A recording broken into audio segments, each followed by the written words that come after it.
నమస్తే. సామాన్యుడి చేతిలో సామాజిక అస్త్రం నెంబర్ 1 న్యూస్‌కి స్వాగతం. నేను రవీంద్ర. వైవి సుబ్బారెడ్డి ఆయన పేరు తెలియనటువంటి వారెవరు ఉండరు. రాజకీయ వర్గాల్లో అయితే బాగా ఇప్పుడు తాజాగా బాగా వినిపిస్తున్నటువంటి పేరు వైవి సుబ్బారెడ్డి. ఆయన తిరుమల తిరుపతి దేవస్థానానికి సంబంధించి చైర్మన్‌గా 2019 నుంచి 2024 టైంలో చేశారు. ఎంపీగా అనేక కీలకమైనటువంటి పదవుల్లో ఆయన ఉన్నారు. ముఖ్యంగా వైఎస్ కుటుంబానికి అత్యంత సన్నిహితంగా మెలిగినటువంటి వ్యక్తి. ఇప్పుడు ఆయన ఇబ్బందికరమైనటువంటి పరిస్థితులను ఎదుర్కొంటున్నారు. ఖచ్చితంగా విశ్వ ప్రయత్నాలు చేస్తున్నారట. ఆ వ్యవహారం నుంచి ఏదో రకంగా నన్ను గట్టెక్కించండి అని.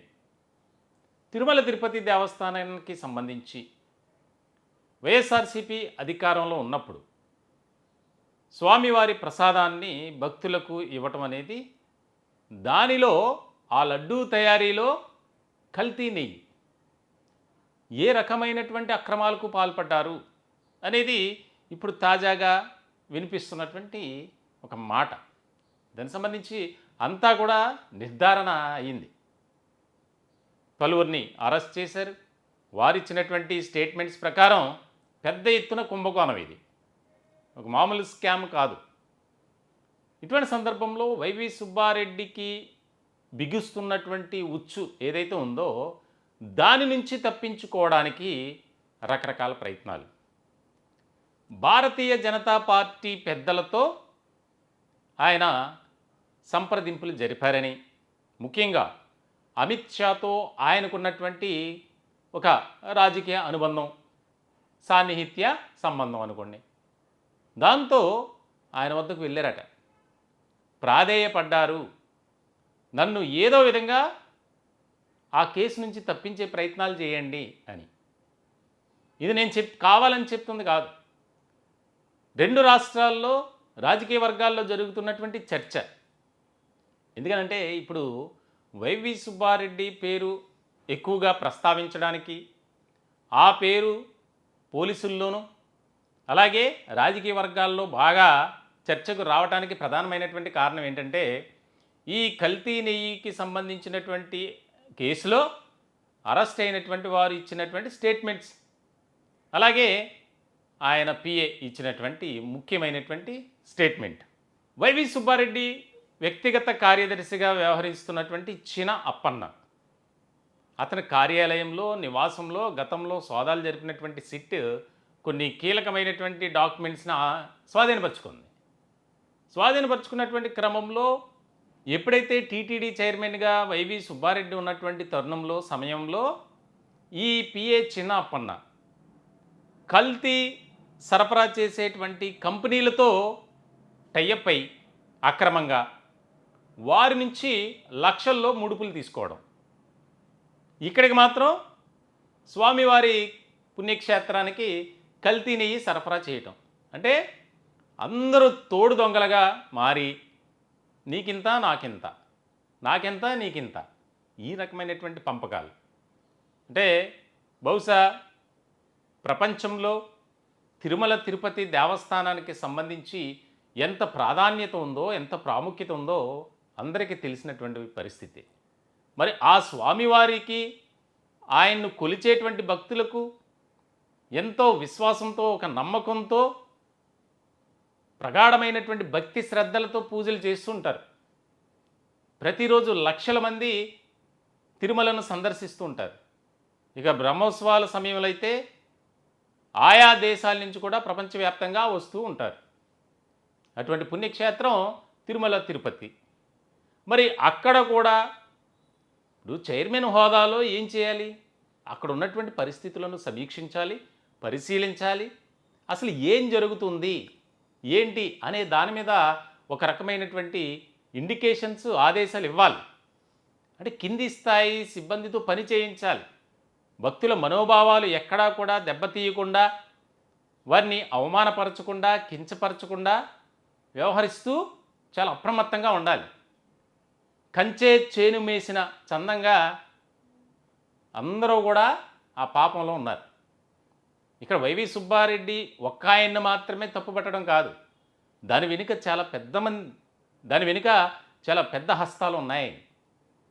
దీనికి సంబంధించి ఇప్పుడు తాజాగా చిన్నప్పన్న ఎవరైతే వైవి సుబ్బారెడ్డి పిఏను అరెస్ట్ చేసినటువంటి సిట్ కస్టడీలోకి తీసుకుంది. 5 రోజుల కస్టడీ, 2 రోజులు దాదాపుగా అయిపోయినట్టే. ఈ 2 రోజుల పాటు కూడా చాలా కీలకమైనటువంటి సమాచారం ఇచ్చారు. అంటే ఇది నాకు కావాలని నేను చేసింది అయితే కాదు, దానికి సంబంధించి నా పైన ఉన్నటువంటి వారు చెప్పడం వల్లనే నేను చేశా.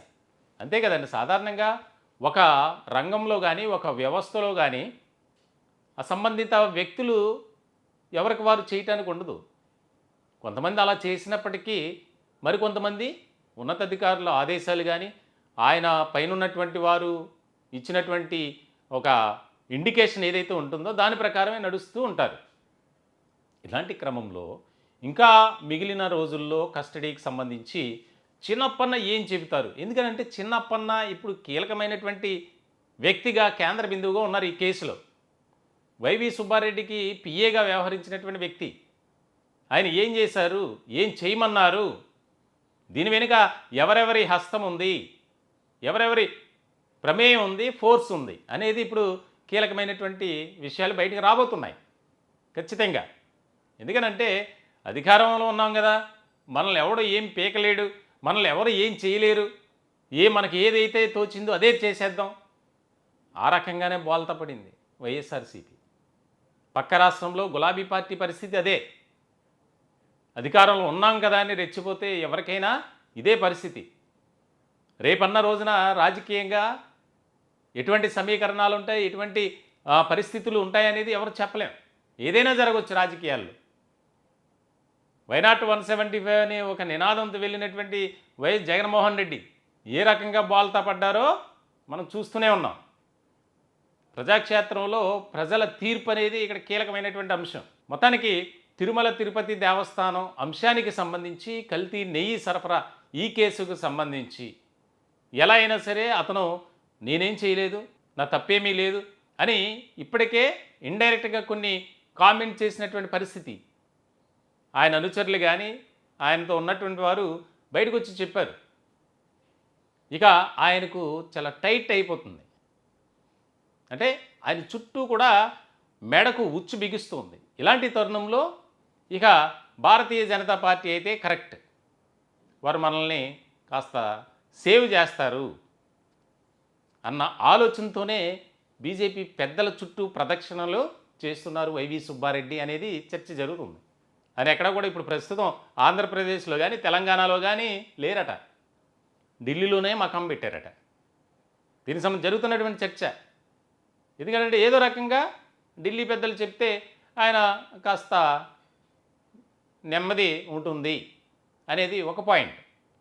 ఎందుకంటే కూటమి అధికారంలోకి వచ్చిన తర్వాత కొంతమందిని అరెస్ట్ చేయకుండా అలాగే ఇప్పుడు కూడా అదే పరిస్థితుల్లో ఉంది.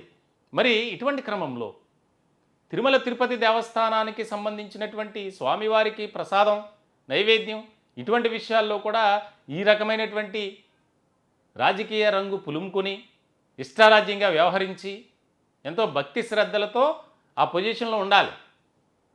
కానీ ఏం చేశారు? మొత్తం అంతా దాచుకోవడానికి ప్రయత్నాలు చేసినటువంటి ఈ ఫ్యాన్ పార్టీ బ్యాచ్ చాలా కీలకమైనటువంటి పరిణామాలు ఈ కేసులో త్వరలోనే జరగబోతున్నాయి అనే చర్చ కూడా జరుగుతుంది. ఎందుకంటే ఇప్పుడు చాలా కీలకమైనటువంటి వ్యక్తిగా చిన్నప్పన్న ఉన్నారు, అవసరమైతే అప్రూవర్గా మారబోతున్నారనే చర్చ కూడా నడుస్తుంది. ఎందుకంటే అవకాశం ఇస్తే నేను అన్నీ చెబుతాను అని ఉండొచ్చు, లేదా విచారణ చేస్తున్నటువంటి అధికారులు కూడా నీకు ఎలాంటి ఇబ్బంది ఉండదు, ఇటువంటి కేసుల్లో కాస్త ఇటువంటి పరిణామాలు జరుగుతాయి, చోటు చేసుకుంటాయి. ఎందుకంటే అవతల వ్యక్తి నుంచి పూర్తి స్థాయిలో సమగ్రంగా ఆధారాలు కానీ అన్నీ కూడా రాబట్టాలంటే అదే రకమైనటువంటి పరిస్థితుల్లో కేసు ఇన్వెస్టిగేషన్ అనేది జరుగుతుంటుంది. ఒకటేనే కాదు, ఏదైనా అంతే. సో మొత్తానికైతే చూడాలి వైవి సుబ్బారెడ్డి ఈ కేసు నుంచి ఎలా తప్పించుకుంటారు. మరికొంతమంది అయితే త్వరలోనే తిరుమల తిరుపతి దేవస్థానానికి సంబంధించి కల్తీ నెయ్యి వ్యవహారంలో వైవి సుబ్బారెడ్డిని ఎవరు కాపాడలేరు అనే చర్చ జరుగుతుంది. చూడాలి ఎటువంటి పరిణామాలు చోటు చేసుకుంటాయనేది చాలా కీలకమైనటువంటి అంశం. ఈ టాపిక్పై మీ విలువైనటువంటి అభిప్రాయాలని కామెంట్ రూపంలో తెలియజేయండి. దయచేసి మా ఛానల్ని సబ్స్క్రైబ్ చేసుకోండి. Thank you.